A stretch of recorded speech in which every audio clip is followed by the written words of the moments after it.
A bancada evangélica rachou no meio. Tem deputado que quer sair da bancada evangélica, porque existe um outro deputado que anda, tipo assim, no meio dos bolsonaristas, criando uma certa discórdia. Por quê? Porque esse cara era bolsonarista, radical, e de repente ele acordou. E falou, peraí, o Lula não é esse bicho que tá todo mundo falando.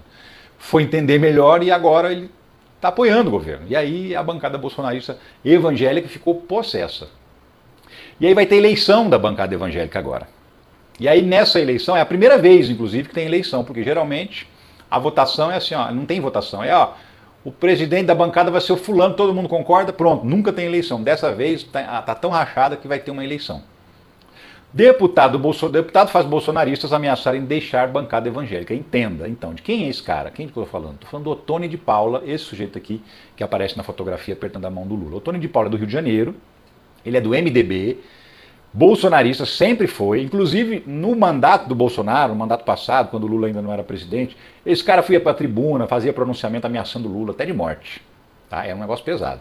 Só que aí, como eu falei, ele acordou, né? Porque aí o Lula assumiu, não fechou a igreja, não perseguiu nenhum religioso, não fez nada que falavam que ele ia fazer. O Ottoni falou, pô, estavam mentindo para mim, gente. O Lula não é nada disso. E aí mudou.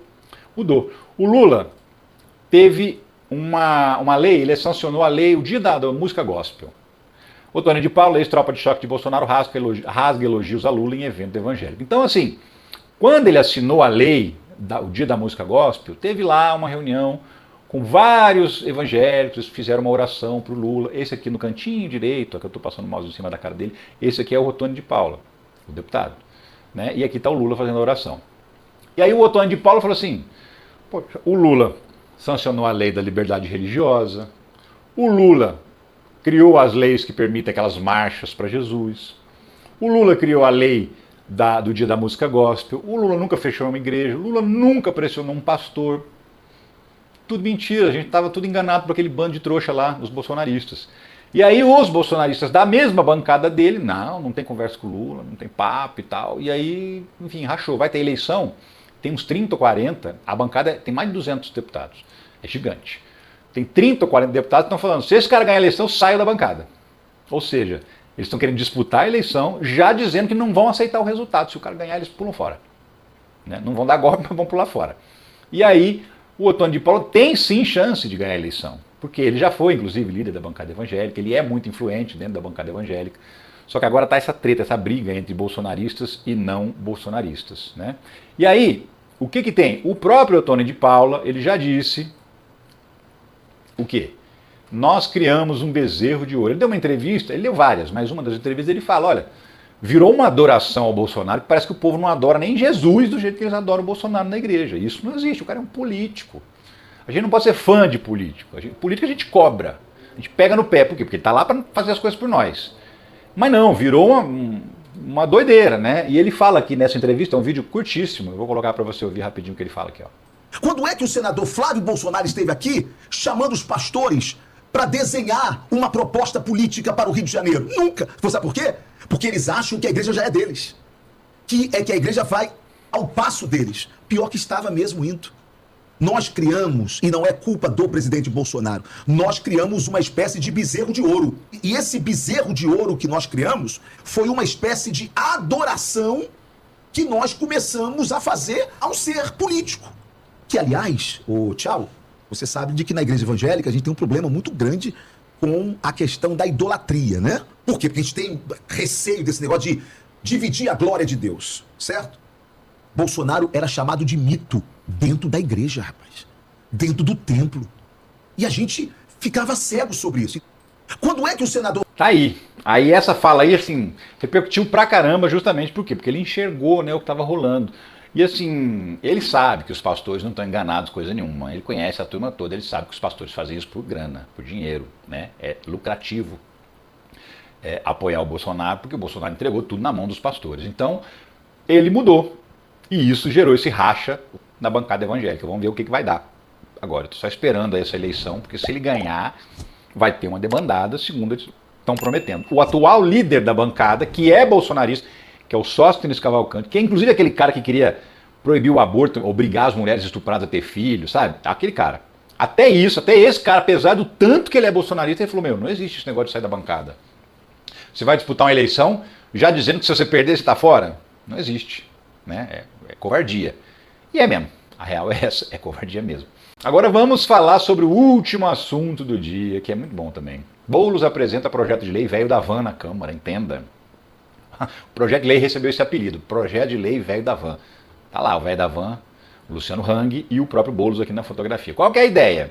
A ideia é o seguinte, se as empresas que ajudaram a apoiar golpe de Estado, financiaram, mandaram dinheiro para bancar acampamento golpista, ficaram azucrinando o presidente para dar um golpe, as empresas serão punidas assim como seus donos. Porque os seus donos, no caso do Luciano Hang e outros, existe uma investigação da Polícia Federal para saber quem são os empresários que estavam financiando a tentativa de golpe.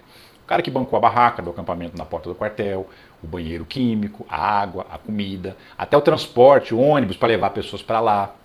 Esses empresários estão sendo investigados.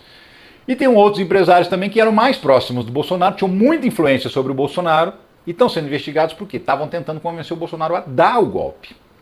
E aí a lei estabelece isso, quer dizer, esses empresários estão sendo investigados na justiça, na esfera criminal, por tentativa de golpe de Estado, abolição violenta, do Estado democrático, aquela coisa toda. Mas na esfera administrativa, civil, eles não pagam o preço disso. Então o Boulos propôs um projeto que, se a empresa desse cara, se sai o dinheiro do cofre dessa empresa para financiar uma tentativa de golpe, essa empresa fica proibida de fazer contratos com o poder público, de disputar licitação, de receber dinheiro público por 20 anos. 20. Então você pune o empresário e você pune a empresa. E por que ela tem esse nome de velho da van? Porque o Mauro Cid, num dos depoimentos da delação premiada dele, essa matéria aqui fala disso. Cid revela a reunião do golpe entre Bolsonaro e Eduardo Pazuello. A matéria, o título, fala sobre a reunião com o Pazuello, essa foto patética do Pazuello aqui, mas o mais importante está lá no último parágrafo. Ó. O delator, que é o Mauro Cid, também cita os empresários como o Meyer Nigri, que é dono de uma construtora muito famosa, e o Luciano Hang, que é o velho da van, que teriam pressionado o Bolsonaro para que ele obrigasse o Ministério da Defesa a fazer um relatório mais duro sobre as eleições com o objetivo de virar o jogo. Então o Mauro Cid contou para a Polícia Federal que o Luciano Hang, o Meyer Nigri e outros empresários, você lembra, né? As Forças Armadas estavam fazendo relatório sobre as urnas, analisando as urnas e tal. E qual foi o relatório que eles emitiram? O relatório foi ridículo. Dizia assim, não encontramos nenhum problema nas urnas, mas também não descarto que exista. Piada, né? De mau gosto, inclusive. Mas o que o Luciano Hang e companhia queriam, segundo o depoimento do Mauro Cid, não era isso. Era que o Exército fizesse um relatório dizendo que tinha problema nas urnas, ou seja, mentindo. Para quê? Para criar uma comoção nacional. Ah, a eleição foi roubada, vamos para a rua. Ou seja, para provocar o golpe de Estado. Para isso, eles queriam que o Exército emitisse um documento fraudulento dizendo encontramos problema nas urnas, o que é mentira. Eles insistiam para que o Bolsonaro fizesse isso, obrigasse o Exército a inventar uma mentira nesse relatório para justificar o golpe de Estado. Então, estava ali, ó, buzinando, incentivando na orelha do Bolsonaro para que ele desse o golpe de Estado. A partir disso, então, o Boulos protocolou esse projeto de lei dizendo a empresa que ajudou a financiar a golpista não vai receber dinheiro público durante 20 anos. Eu não sei se essa lei vai ser aprovada porque tem uma cacetada de bolsonarista no Congresso Nacional doido para barrar essa lei. Mas eu torço muito para que ela seja aprovada e entre em vigor. Primeiro porque é uma ferramenta importante para defender a democracia. Segundo que vai pegar justamente essa galera que acabou de tentar dar um golpe de Estado no Brasil e tem que ser pega mesmo. Então eu torço para que esse projeto seja aprovado. Eu quero mais que essa galera se lasque, responda por tudo que fizeram na justiça e também na esfera civil e administrativa. Ou seja, que eles vão para a cadeia, mas que eles também percam dinheiro.